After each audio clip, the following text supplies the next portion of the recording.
a principios del otoño del 80, en el polígono industrial de Fuenlabrada. Estaba con un amigo a las 8:30 de la noche y oímos un ruido de un helicóptero bastante fuerte.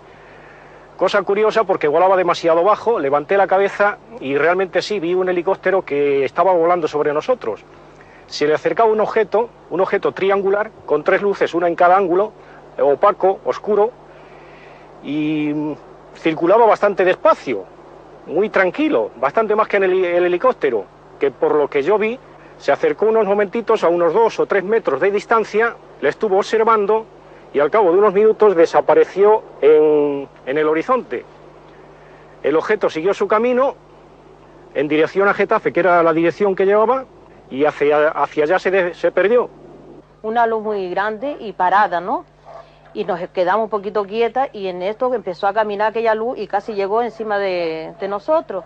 Y era una luz muy potente, muy grande, y la forma aquella era una forma de qué sé yo, grande, redonda, y encima dentro como si fuera como el que lleva una casa a cuesta, suponiendo. Pues yo iba por la urbanización y bajaba con la moto, entonces vi que las luces se me encendían y se me apagaban de la moto. Entonces miré al cielo y vi una cosa extraña con luces rojas y luego abajo verde, y que hacía unos fuegos.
Y que nada ganan con su relato salvo la mirada suspicaz de sus convecinos. En estos últimos 30 años los testigos cubren ya toda la escala social y técnica, desde niños hasta presidentes de gobierno y desde pescadores hasta ingenieros aeronáuticos. Claro está que los escépticos pueden seguir dudando, incluso negar el fenómeno ovni si quieren.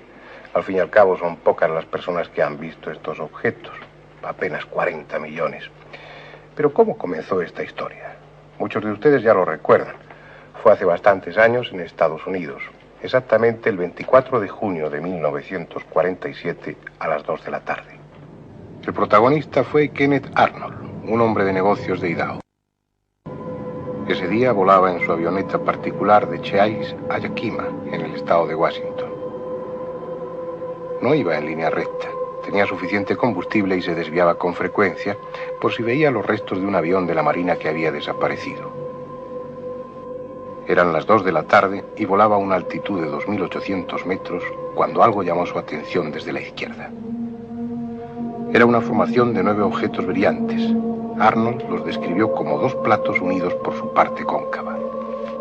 Sin duda alguna eran máquinas y se movían todas al mismo tiempo, como si estuvieran unidas por una mano invisible. Las pudo ver durante algunos minutos, incluso intentó seguirlas, pero iban a una velocidad que Arnold calculó en 2.000 kilómetros por hora. Después se perdieron hacia el norte del monte Rainer. Arnold no era un fantasioso, sino un hombre práctico.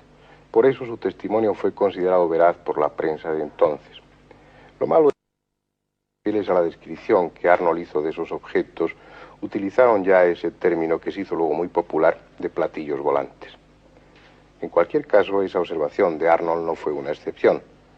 El año 1947 en Estados Unidos fue pródigo en avistamientos. Puede decirse que fue un año caliente dentro de la terminología de los ufólogos. Por ejemplo, 2 días antes, un grupo de guardacostas de la isla Maury vieron 6 enormes objetos volantes no identificados. Y 2 semanas después, un reportero del Louisville Times de Kentucky obtuvo esta fotografía. En ella se ve el rastro luminoso que dejaron 2 ovnis de forma circular. Esta fotografía, tal vez la primera del fenómeno, está autentificada por el relato de centenares de testigos que en esos días vieron las extrañas naves sobre el cielo de Kentucky. Se trataba de una oleada, pero no de la primera visita que los ovnis hacían a nuestro planeta. De hecho, cabe la posibilidad de que nos estén visitando desde el principio de la historia. Ya hablaremos en otro programa de ello. Lo que es cierto es que dentro de la historia contemporánea del fenómeno ovni, ellos ya habían dado señales de vida durante uno de los acontecimientos más dramáticos de los últimos siglos, la Segunda Guerra Mundial. En aquella época el hombre levantaba con frecuencia sus ojos al cielo, pero no lo hacía con esperanza, sino con miedo, porque de allí venía la muerte. Los siniestros pájaros metálicos dejaron caer miles de toneladas de bombas, pero a su vez eran derribados por otros aviones o por disparos antiaéreos. Ciertamente el cielo fue entonces un lugar de destrucción y muerte, pero también lo fue de misterio.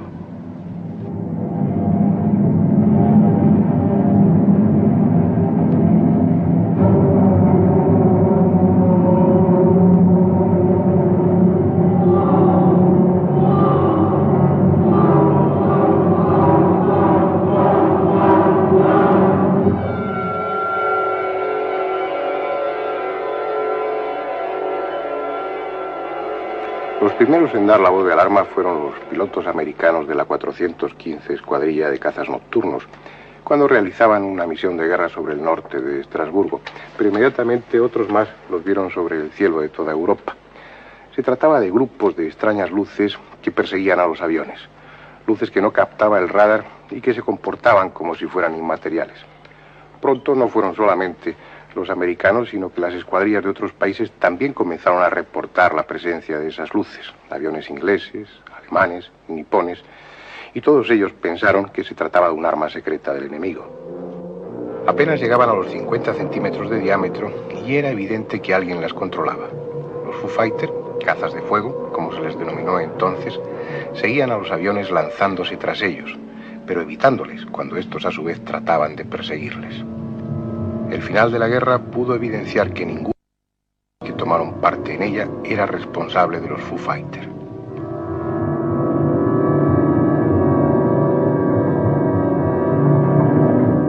¿Qué eran entonces esas misteriosas luces? ¿Quién las controlaba? ¿Y por qué? Hoy tenemos más experiencia. En estos largos 30 años hemos aprendido que ellos se interesan por los acontecimientos humanos. Con frecuencia son testigos mudos de nuestros avances técnicos o de nuestras batallas. Quién sabe si por simple curiosidad o preocupados por nuestros rápidos avances en la técnica de la destrucción.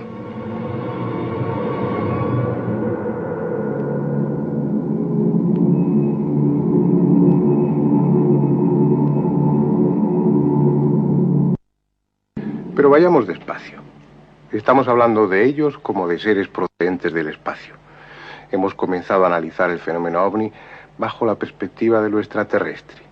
Y ni siquiera podemos asegurar si estamos o no estamos solos en el universo. Este es nuestro mundo.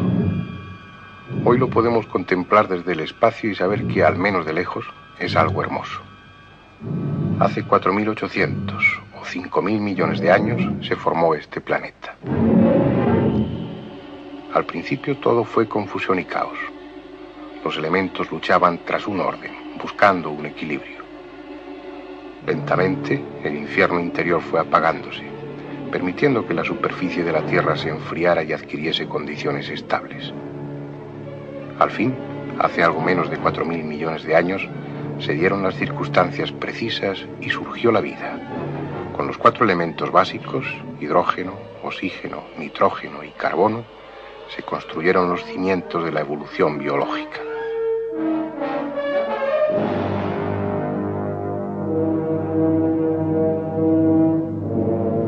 En alguna charca primigenia de la entonces joven Tierra, los elementos se combinaron en la forma adecuada y se inició un proceso que aún no ha terminado.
Ya sabe que su planeta no es el único, sino el tercero de los 9 que giran en torno a una estrella de magnitud G, a la que llamamos Sol.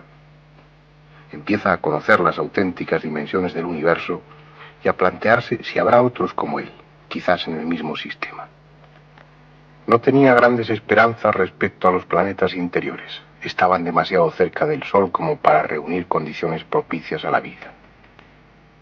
Mercurio, a solo 58 millones de kilómetros de la estrella centro del sistema, es un planeta muerto, muy parecido a nuestra Luna.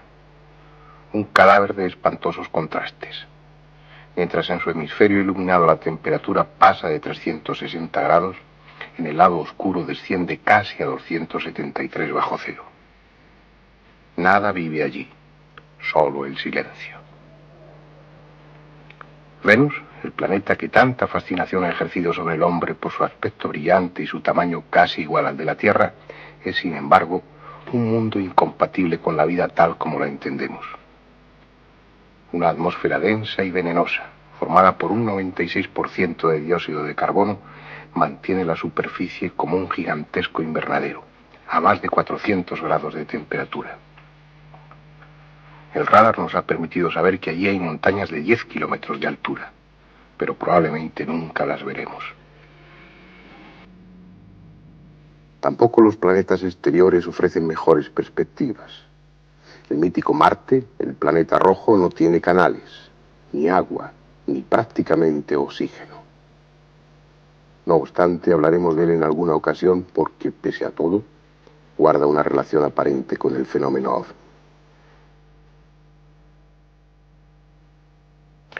Los científicos serios ya habían dogmatizado que nosotros somos los únicos habitantes del sistema.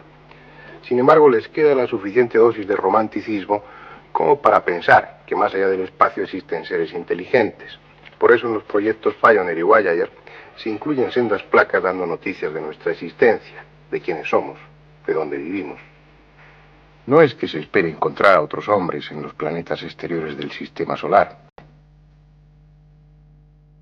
Los gigantes fríos están demasiado lejos del Sol y sus atmósferas son un constante torbellino de gases.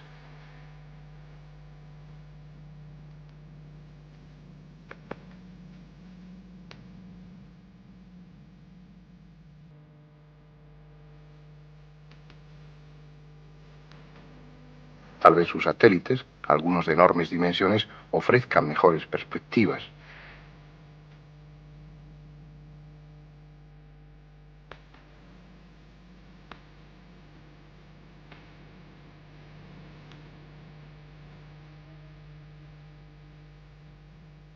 Aún así es muy difícil encontrar huellas de vida. En esas apartadas regiones el Sol es poco mayor que una estrella y su calor apenas perceptible.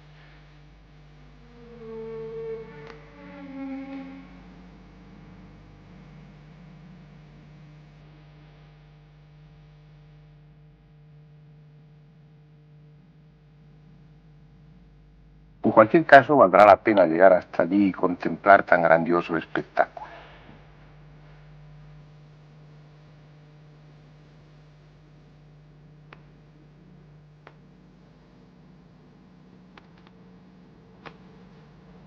Los paisajes no tendrán árboles, animales ni edificios, pero serán fascinantes y sobrecogedores. Los más lejanos paisajes de nuestro espacio vecino. Después, más lejos, es seguro que hay otros soles, otros planetas, y con toda certidumbre otras vidas. Bueno, he sabido que en nuestra galaxia, en la Vía Láctea, existen del orden de los 400.000 millones de estrellas. La primera discriminación que podemos hacer de esas estrellas es aquellas que tienen planetas, que pueden tener planetas, porque esto hay que dejarlo muy claro. Los estudios que más o menos ahora disponemos nos llevan a que posiblemente la mitad de las estrellas tengan planetas. Es decir, existirían 200.000 millones de estrellas con planetas. Si a cada estrella le asignamos que por término medio puede tener 10 planetas, entonces nos encontramos con 2 billones de planetas. Es decir, un 2 y 12 ceros detrás, de planetas. Lo siguiente es ver de estos planetas en cuáles se ha podido desarrollar la vida. Primero miramos cuáles son las condiciones para que la vida pueda desarrollarse. Diversos autores ofrecen la cifra de 1/40 de lo anterior. Nos reduce esto a 50.000 millones de planetas, en los cuales se puede haber desarrollado la vida, pero que de hecho se haya desarrollado. todo dentro de las posibilidades. Bueno, hay que reducir esto a la mitad. Nos quedaríamos entonces con posibilidad de planetas en los cuales se haya desarrollado vida, 25.000 millones de planetas. Y así hay que ir hacia adelante. Cuanto más cosas exijamos, el número se nos va a ir reduciendo. Si ahora pedimos que esa vida sea inteligente, pues naturalmente será menos número de planetas con vida inteligente que los que tienen vida, y están entre ellos.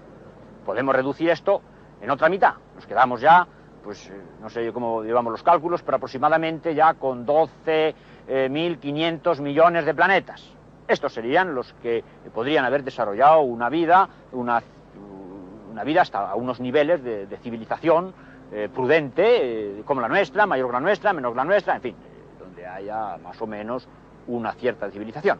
Y estos son los que después hay que contrastar a ver si estas hipotéticas civilizaciones encajan en un entorno espacio-temporal.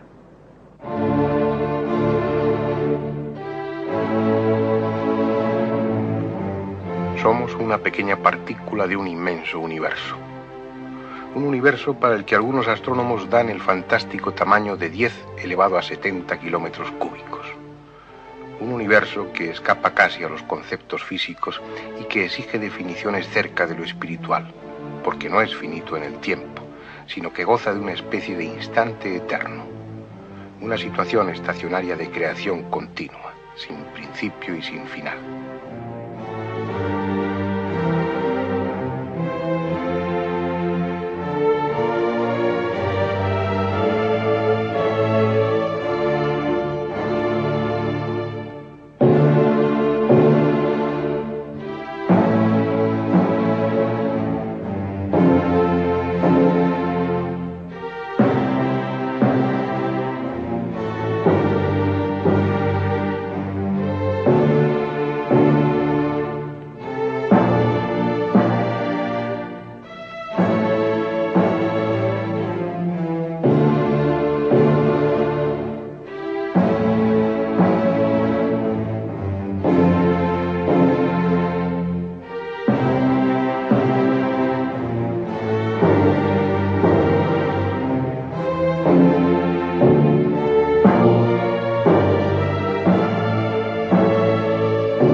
Solo en nuestra galaxia existen unos 100.000 millones de soles, muchos de ellos con planetas girando a su alrededor. Planetas que, si cumplen unas determinadas condiciones, albergarán vida. Pero además hay cientos de miles de millones de galaxias en el inmenso universo.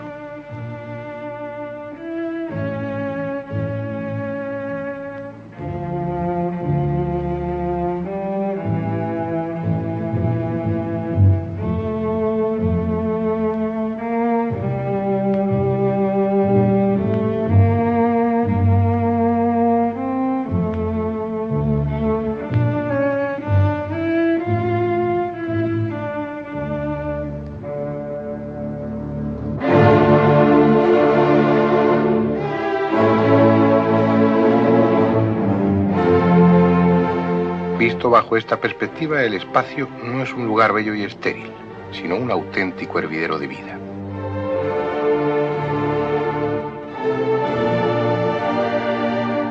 ¿Es posible entonces que ellos vengan de otro sistema, tal vez de otra galaxia?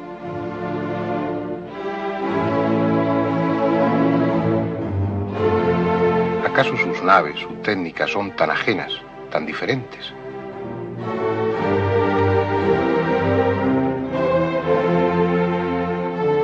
O quizás tengan razón aquellos que piensan que los ovnis, los misteriosos y escurridizos ovnis, son fruto de la técnica de cualquier superpotencia. No, en absoluto. El medio en que nos desenvolvemos, cualquier cuerpo en movimiento y máxime a esas velocidades, pues está sujeto a unas leyes físicas que nosotros no conocemos. Esto era totalmente algo que no entraba dentro de nuestras posibilidades ni de los elementos que nosotros conocemos. El que un vehículo se mueva a menor velocidad, bruscamente se detenga o cambie bruscamente de dirección, hoy por hoy no se puede explicar esto. El que se desplacen en las bajas capas de la atmósfera a menor velocidades sin producir ningún ruido, esto es inexplicable. Un avión que vendría, bueno, no un avión, un objeto, desconocido que vendría a una velocidad, yo calculo, de unos 8 o 10.000 kilómetros por hora. Cualquier cuerpo a esa velocidad necesita muchos kilómetros para acelerarse. Y esto se paró en seco en, no sé, a muy pocos metros de la punta del plano del avión. O sea que lógicamente lo que nosotros conocemos no es posible que fuera de aquí. Sí, la primera conclusión obvia y evidente que se nos ocurrió fue que estaba totalmente fuera de la tecnología conocida, aún en medios profesionales, más o menos avanzados, hasta entonces, por nosotros, en medios aeronáuticos tanto civiles como militares, conocida o divulgada. No conocíamos, no sabíamos, no habíamos visto nunca nada parecido. No tenía una figura ni siquiera semejante a una aerodinámica usual. No tenía signos de combustión de ningún tipo. Su movimiento aparentemente era un movimiento, digamos, pese a la contradicción, un movimiento estático, era un movimiento totalmente quieto sobre los ejes normales, sus 3 ejes. Y era sorprendente ver eso, claro, nos sorprendió. Después pensamos, tripulado, pues yo honradamente, personalmente pienso que es muy difícil que estuviese tripulado. De hecho, un ser humano que hubiese dentro de un ovni a esas velocidades tan grandes y esos cambios, no a la velocidad, a esos cambios bruscos de velocidad, su cuerpo quedaría físicamente deshecho. Lo que sí pienso también es que estaba dirigido de alguna manera. Radio, no sé cómo, dirigido estaba. Que conocía perfectamente nuestras técnicas de combate, las técnicas convencionales de la aviación militar de todo el mundo. Y que de alguna forma, pues en todo momento tenía una superioridad sobre nosotros, en cuanto a posición en el espacio, en cuanto al inicio de combate por nuestra parte. Era evidente su superioridad, con una facilidad pasmosa nos overchutó y se situó en nuestra cola. Y entonces, claro, era una sorpresa y, si no temor, sentimos un poco era lo desconocido. Sí, los pilotos saben lo que han visto. Millares de ellos coinciden en su testimonio. Sean de donde sean, vengan de donde vengan, los ovnis existen y nada tienen que ver con nuestra técnica.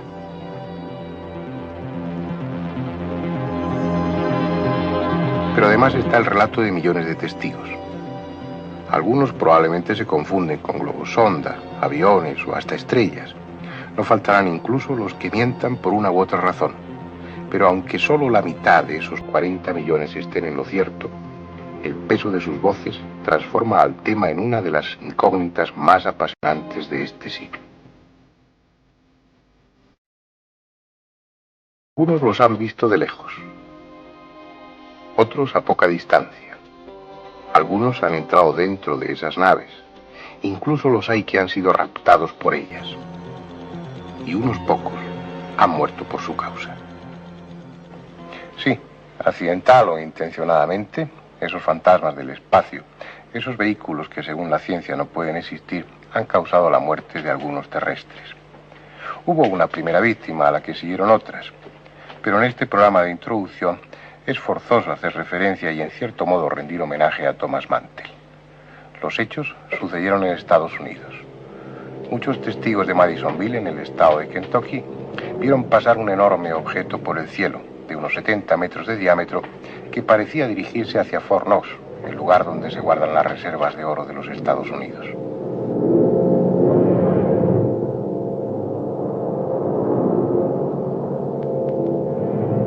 Era algo más de la 1 de la tarde del 7 de enero de 1948. A las 13:45, el objeto había pasado sobre la base aérea de Godman, cercana a Fort Knox, y su comandante, el coronel Hiss, ordenó a una escuadrilla que estaba en vuelo que tratara de establecer contacto con la misteriosa nave. Se trataba de 3 cazas P-51 como este, bajo el mando del capitán Thomas Mantell, un héroe de la Segunda Guerra Mundial. Los cambiaron su anterior plan de vuelo y se lanzaron en busca del nuevo objetivo. A las 14:45 Mantell llamaba por radio. Había localizado al ovni. Ya lo tengo. Está por encima de mí. Trataré de aproximarme para verlo mejor.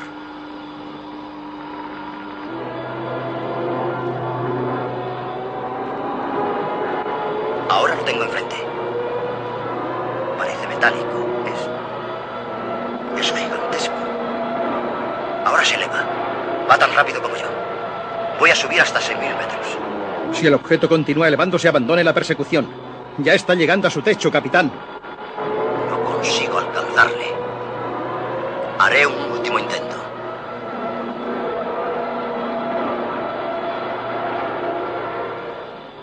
Aquel mismo día aparecía su cadáver cerca de los restos destrozados del avión. Un testigo dijo que dio la impresión de que el P-51 explotaba en el aire y se desintegraba antes de llegar al suelo.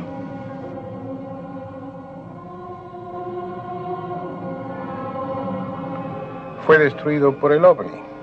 Creo que no. Probablemente solo se acercó demasiado a algún tipo de extraña energía que al parecer rodea estas naves. Ya hablaremos de ella en su día. Los que no hablaron demasiado del tema fueron las autoridades aéreas de Estados Unidos. Se limitaron a decir que el capitán Thomas Mantell, experto piloto y héroe de la Segunda Guerra Mundial, se desintegró persiguiendo al planeta Venus. Así se escribe la historia.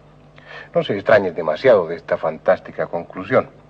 En torno a este fenómeno suceden extrañas cosas. Y tal vez una de las más incomprensibles sea precisamente la actitud que los gobiernos toman ante el fenómeno OVNI.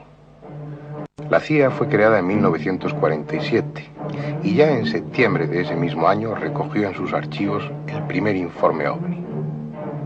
Desde entonces, millares de informes se han ido acumulando en gruesas carpetas y repletas estanterías. Pero la CIA no se limitaba a recoger información. Su misión era también la de manipular los informes que a su vez daban los medios oficiales a la opinión pública. En resumen, lanzar una cortina de humo. ¿Pero por qué?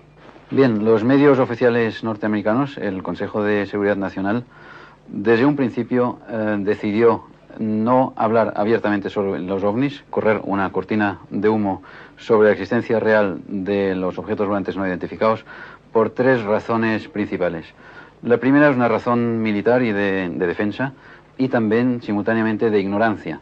El 25 de febrero del año 1942, la 37 Brigada de Artillería Antiaérea estadounidense tuvo que efectuar 1.430 disparos antiaéreos contra una flotilla de unos 15 aparatos supuestamente enemigos que estaban sobrevolando la costa oeste del Pacífico americano. A pesar de que los 1.430 disparos fueron efectuados con precisión, tenían que haber dado en el blanco, ninguno de los 15 aparatos fue derribado, y en su conclusión final sobre este incidente, el entonces general Marshall, George Marshall, habló por vez primera oficialmente de objetos volantes misteriosos. Con aquel incidente nació en el año 42 el misterio de los objetos volantes no identificados como problema de defensa, por lo tanto militar, para los Estados Unidos, y como problema de los servicios de inteligencia de aquel país. La segunda razón para esta cortina de humo de negación de los ovnis es el aprovechamiento del fenómeno para una guerra psicológica. Me explico.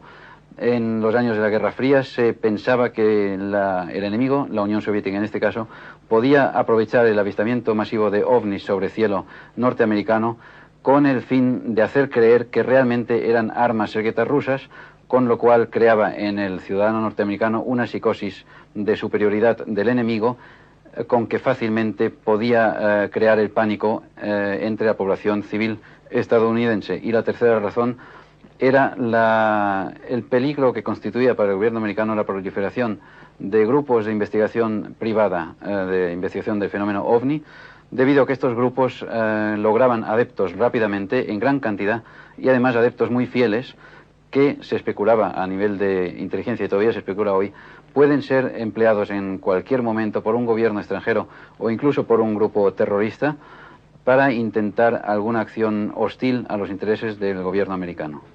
Ahora en Estados Unidos se ha aprobado una ley sobre libertad de información, a la que se han acogido los ufólogos americanos para demandar jurídicamente y otras agencias de inteligencia y departamentos militares al objeto de que se abran al fin esos archivos. Parte de la información ya ha sido difundida.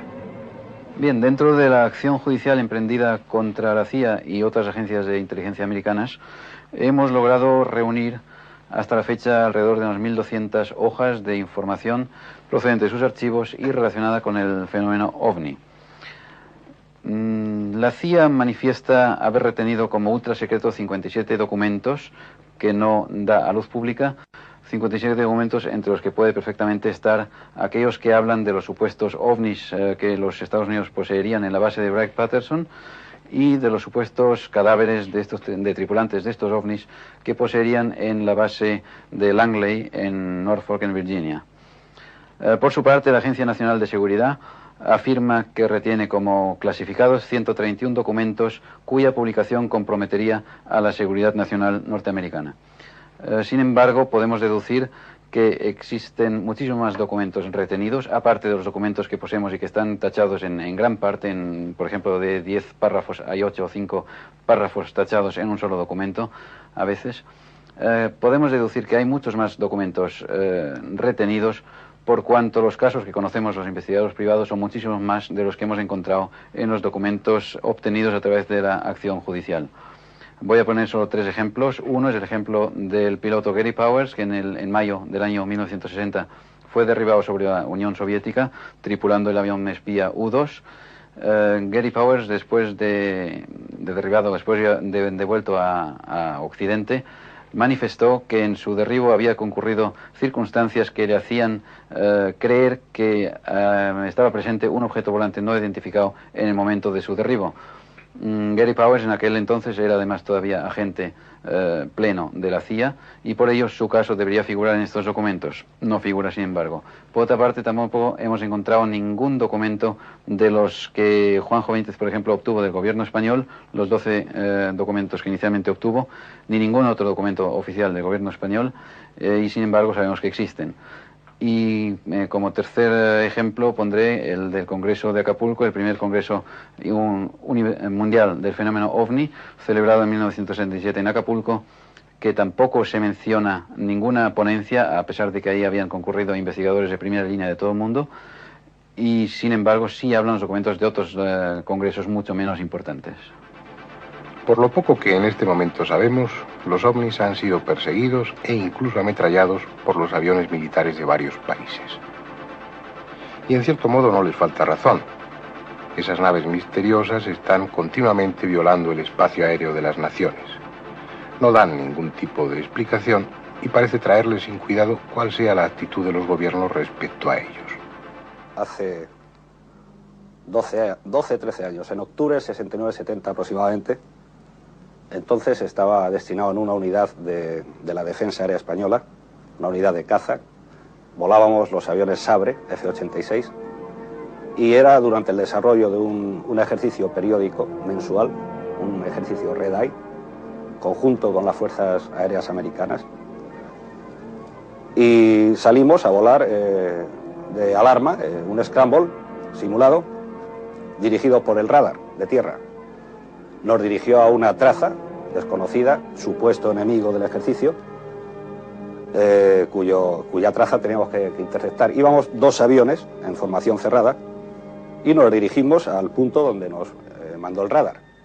El radar tenía un eco que se le desplazaba a una velocidad y en unas circunstancias no conocidas, o al menos no común.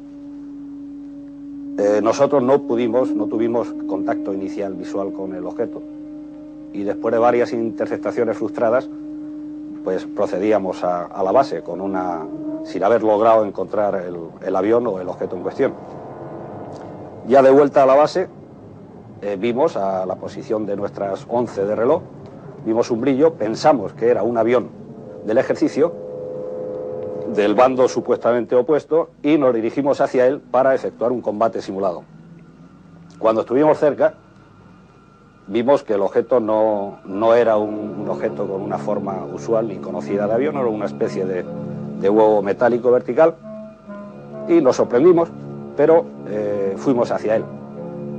Entonces nos sorprendió el que veíamos y que mirábamos hacia él, jamás le pudimos dar el morro. La proa de nuestro avión de nuestros aviones nunca le pudo enfilar. No llevábamos ni cámara ni armamento, era un ejercicio simulado.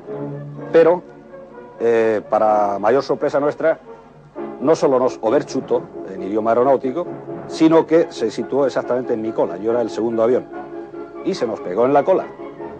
Lo veíamos perfectamente, no sabíamos qué hacer, se lo dijimos al radar, lo tenían detectado 2 estaciones de tierra del radar de la defensa, y entonces, después de un tiempo, teníamos ya problemas de combustible y nos recuperábamos en nuestra base de Zaragoza. La altura a la que estábamos entonces, unos 38.000 pies, la fuimos perdiendo conforme nos dirigíamos a la base, y todo el tiempo este objeto venía pegado a mi cola, a la cola de mi avión. Lo veíamos perfectamente en los dos aviones. Hasta 12.000 pies, aproximadamente a la altura del Moncayo, ya muy cerca de la base, vino pegado ahí. De pronto, sin saber de qué forma lo consiguió, no veíamos ningún tipo de estela, ningún tipo de giro, nada en absoluto. El objeto se despegó y desapareció a una velocidad también detectada en el radar, no conocida en ningún avión. Y sin más, desapareció. Nosotros pedíamos un avión de características superiores, que entonces ya los teníamos. Teníamos entonces el célebre Starfighter, el F-104 en Torrejón, un avión de 2 de Mach. Dijimos que saliese a interceptarlo y a ver si podía hacer algo. Pero salió del dominio radar también, desapareció a una velocidad enorme y ahí quedó el incidente. Asustando a paseantes solitarios o perseguidos impunemente por los aviones de combate, lo cierto es que ellos están aquí y que son un misterio, un enorme y complejo misterio en el que trataremos de profundizar a lo largo de esta serie.